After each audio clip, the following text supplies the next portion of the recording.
Hello.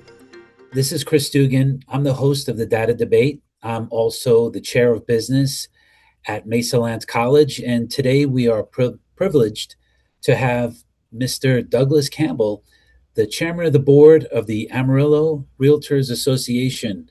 Hello, Douglas. Yes, sir. Can Good you? morning. We're happy to be here. Thank you, sir. Would you mind telling us briefly about your organization?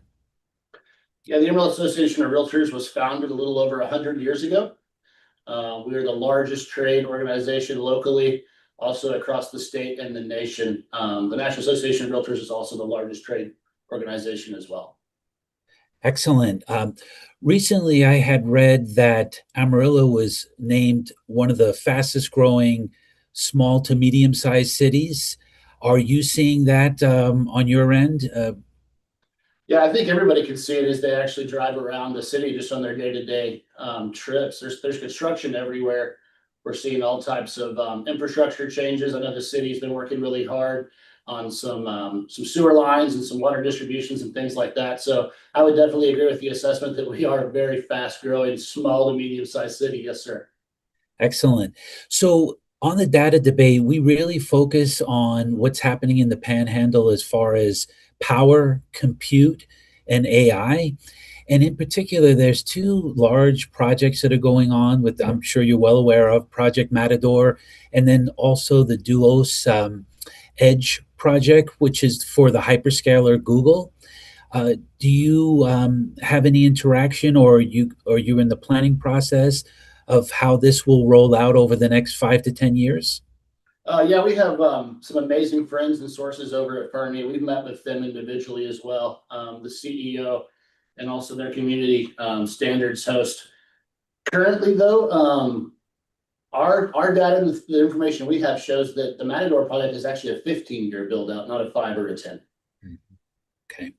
So knowing that, as far as the build out, it's going to be long term, and in the short term, how are you seeing as far as availability of housing, rentals, et cetera? Yeah, we're very blessed to be here in the Panhandle of Texas, especially Amarillo. I have a ton of statistics when it comes to the city of Amarillo itself, and I do have some land data as well concerning some areas.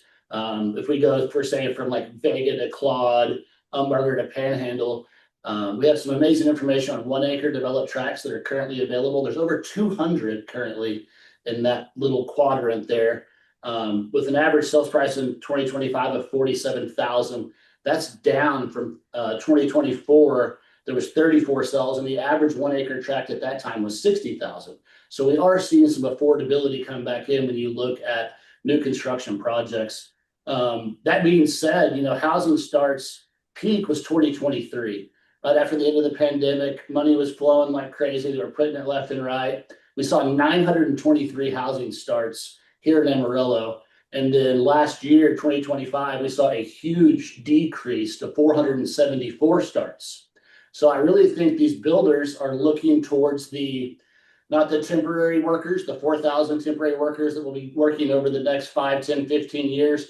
They're really looking for the 4,000 full-time employees that will be here with high-paying jobs, able to purchase these tracts or new construction homes here within the Panhandle of Texas.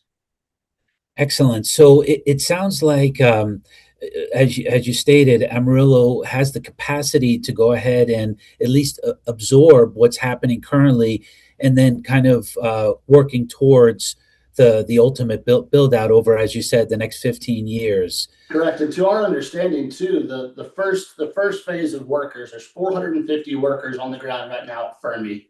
They're expecting that to grow to 7,000 over the next 10 to 15 years. The majority of those workers, they're not going to sign 1 year leases. They're not going to purchase homes. I think you're going to see an increase in the RV parks, the extended stay hotels. Most of these people, they own fifth wheels or RVs. They run camp wherever they're at, and then when that contract is up, they move on to the next location. So in my mind, looking at the statistical data and what we have available, I think your biggest things to be hit will be RV parks and extended stay lodging. Understood. So then, Douglas, if we could maybe pivot over to the developer side as far as the corporate, do you see kind of some of the developers you work with looking at maybe expanding retail space, perhaps? as you mentioned, extended stay hotels, park build outs. Do you see that kind of on their agenda in the short term? We do. I mean, we see there's a new development going in Northeast Amarillo. I believe Rockridge will have over 1,000 single family homes out there, which will be good to kind of help some movement to the northeast and kind of get that congestion out of the southwest area between Amarillo and Canyon that's absolutely already exploding. But yeah, I mean, when you look at secondary growth from anything like this with these new AI jobs, as the job list grows taller, the economy is going to have to grow wider. So I think when you look at the standpoint of secondary growth, you know, ultimately expanding the resilience of what we have for our local economy and the multi-layered ecosystem of what you have. So each one of these workers is going to have somebody cut their hair. We're going to have additional first responders, healthcare workers. I mean, you probably need to see a new Starbucks pop up outside of town on the way to Claude, and people need to be able to serve coffee there as well. So there's definitely some multi-layering when it comes to economics. Development wise, I still think these developers and these builders would love to see the ability to build some additional homes here in the Panhandle.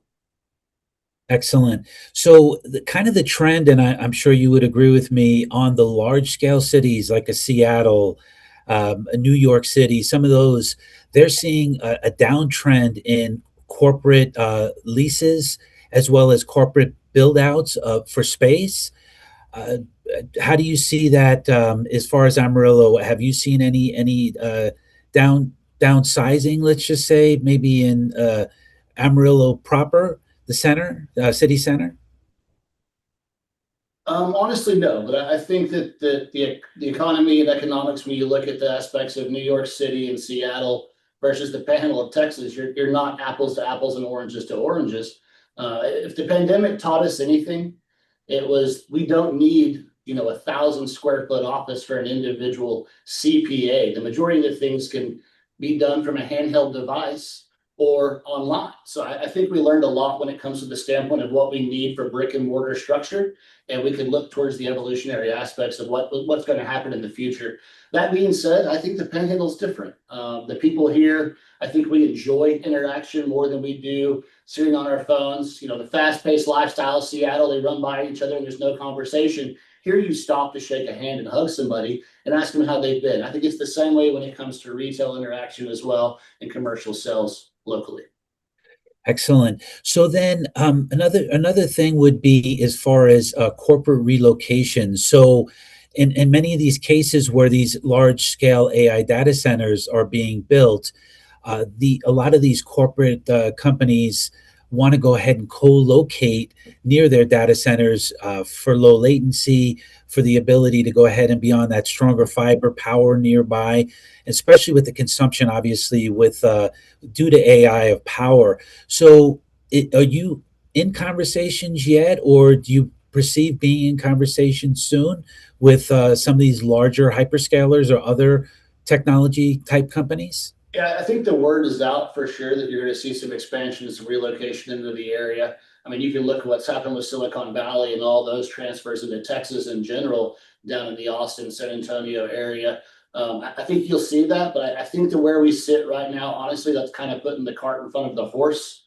Again, this is a 15-year build out for Fermi alone. So I do perceive there's no way you're not going to get some additional businesses coming in wanting to be able to tap into the fiber or aspects that come with the data centers. But in my mind, that's a great thing. I mean, you're looking at additional property taxes. You're looking at additional funds rolling into our local economy. If you look at the aspect of the amount of money that is in the Panhandle of Texas, and especially the city of Amarillo, every dollar, the last research we saw was spent 11 times over before it left the city. So any additional revenue we can pump into our local economy, I'm 100% for it. Excellent. So, before we close, I would like to ask you, as chairman of the board, can you give us kind of your vision for 2035 or thereabouts of what you see with everything that's it's going on currently? I mean, that's the $1 million question, I think, is, what happens in the next 9 to 15 or 20 years? I see continued growth. I see hopefully less people moving from Amarillo to, say, Dallas, Fort Worth to find high-end jobs. Most of us are, come from farming and ranching, or we have the ability to understand what hard work is. So I think when you look at the aspects of where we are in West Texas here in the Panhandle, we're absolutely blessed. So continued growth, I think, is definitely on the horizon. Sales have been flat across the retail sector and also resale for real estate. So I think we saw a pretty big upswing last quarter when it came to residential sales in the MSA area. I think, looking ahead, being proactive, we'd love to see that continue, of course, as long as we can maintain our advocacy for promoting private property rights and protecting those for not just us, but all Texas residents, and making sure we can, retain the value of home ownership, of course, is going to be our main two focuses as an association. Excellent. Well, thank you very much, Douglas, for your time today. I would love to come back and revisit it sometime in the future as these projects continue to meet and exceed their milestones. So again, thank you for your time today.